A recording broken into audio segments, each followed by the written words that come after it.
I attended my best friend's mother's funeral only to see my wife there. She was supposed to be on a business trip halfway across the world. Instead, she was standing by his side, thanking the guests as if she were his wife. When she saw me, panic flashed across her face.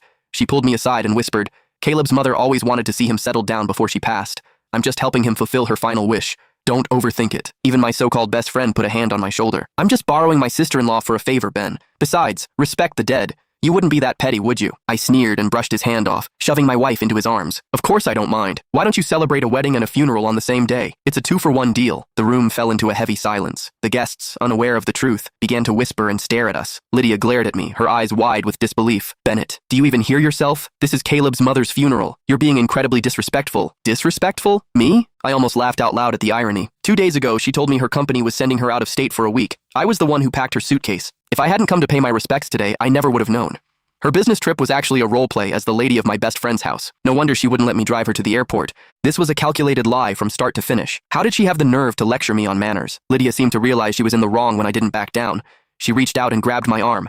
"Bennett, please, stop this. We can talk when we get home. We're just doing him a favor. It doesn't hurt anyone." "Right, it doesn't hurt. Even if they slept in the same bed tonight, it wouldn't physically hurt me, right?" I ripped my arm away from her. My heart felt like it had been dropped into a bucket of ice. I stared into her pleading eyes and asked one last time, "Are you coming home with me right now or not?" Lydia didn't even hesitate. She shook her head. "The service just started. I can't just walk out on him." I nodded. "Fine. If that was her choice, then we were done. I'll have the divorce papers sent to you as soon as possible. I hope you two are very happy together." I turned to leave, but Caleb chased after me. He was dressed in a sharp black suit, his eyes red from crying. He looked at me with a face full of sorrow. "I'm so sorry, Ben. I know I didn't think this through. It was an emergency, and I didn't have time to ask you. Please don't hold it against her. If you're going to be mad at me. Lydia has nothing to do with this." Lydia frowned and muttered under her breath, "Why are you even explaining things to him? Do you think he'll listen? You're probably the only man in the world who would get jealous of his own best friend." She grabbed Caleb's arm and tried to pull him back inside. "Forget about him. Let's go back in." Watching them play the part of the grieving couple made me want to applaud. So, I was the villain now? I was the one being unreasonable? My eyes locked onto her hand on his arm. Suddenly,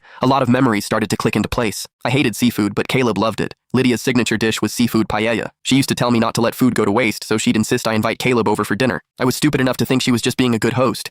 I was the fool who invited the wolf into my own home, or the times I went away for work. Caleb would always offer to look after Lydia for me. He'd say, "A brother's wife is family. I'll make sure she's taken care of." I wonder if he ever saw her as just family. They were perfect for each other. I was just the third wheel standing in their way. Caleb patted Lydia's hand and stepped toward me again. He gave me a deep, dramatic bow. "Ben, I'm truly sorry. If this makes you uncomfortable, I'll go inside and tell everyone the truth right now. Even if my mother can't rest in peace, I won't betray our friendship." The words sounded noble, but I didn't see a shred of real guilt in his eyes. "Fine, go ahead," I said. Empty promises are easy to make. I wanted to see if he actually had the guts to tell his entire family he was a liar. Caleb's face stiffened.